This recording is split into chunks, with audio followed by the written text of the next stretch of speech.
ಗಳನ್ನು ಇಂಗ್ಲೀಷ್ನಲ್ಲಿ ಹೇಗೆ ಬರೆಯೋದು ಅಂದರೆ ಇಂಗ್ಲೀಷ್ ಲೆಟರ್ಸ್ಲಿ ಹೇಗೆ ಬರೆಯೋದು ಮತ್ತು ಹೇಗೆ ಓದೋದು ಅಂತ ತಿಳ್ಕೊಳ್ಳೋಣ. ಮೊದಲನೇದಾಗಿ ಮಗ್ಗ, ಮ ಗ ಬರೆದು ಗಾವತ್ತು ಮಗ್ಗ. ಮಾಗೆ MA, ಗಾಗೆ GA ಮಗ್ಗ. ಇದು ಸಜಾತಿಯ ಒತ್ತಕ್ಷರದ ಒಂದು ಪದ ಕೂಡ ಹೌದು.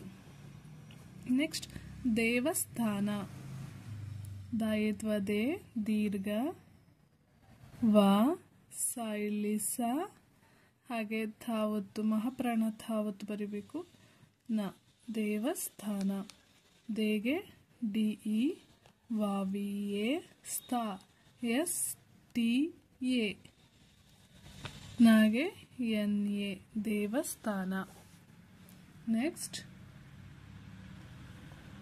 ಪಕ್ಕ, ಪ ಕಾ ಬರೆದು ಕಾವತ್ತು ಕೊಟ್ರೆ ಪಕ್ಕ ಆಗುತ್ತೆ.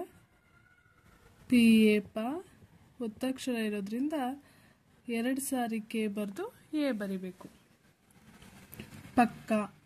ನೆಕ್ಸ್ಟ್ ಧರ್ಮ, ಮಹಾಪ್ರಾಣ ಧ ಮ ನಂತರ ಅರ್ಕಾವತ್ನ ಬರಿಬೇಕು. ಫಸ್ಟು ಅರ್ಕಾವತ್ನ ಪ್ರೊನೌನ್ಸ್ ಮಾಡಿ ನಂತರ ಅಕ್ಷರನ ಪ್ರೊನೌನ್ಸ್ ಮಾಡಬೇಕು. ಧ ಮಹಾಪ್ರಾಣ ಧ ಆಗಿರೋದ್ರಿಂದ DHA ಧ. ನೆಕ್ಸ್ಟ್ ಅರ್ಕಾವತ್ ಸೌಂಡ್ ಬರುತ್ತೆ, ಹಾಗಾಗಿ ರ. ಮಾಗೆ MA ಧರ್ಮ, DHA or MA ಧರ್ಮ. ನೆಕ್ಸ್ಟ್ ಪ್ರತಿನಿಧಿ, ಪಾ ಬರ್ದು ರಾವತ್ತು ತಾಗುಡಿಸು ತಿ ನಾಗುಡಿಸು ನಿ ಹಾಗೆ ಮಹಾಪ್ರಾಣ ಧಿ ಪ್ರತಿನಿಧಿ.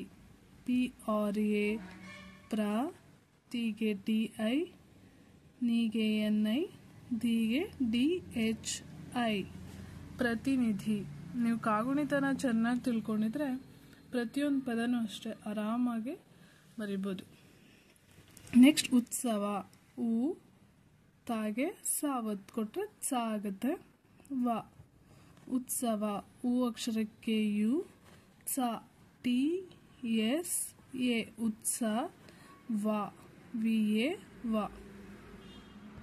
ನೆಕ್ಸ್ಟ್ ವರ್ಡ್ ರಥ, ರ ಥ ಮಹಾಪ್ರಾಣ ಥ, ರಾಗೆ RA ಥಾಗೆ THA RA THA ರಥ.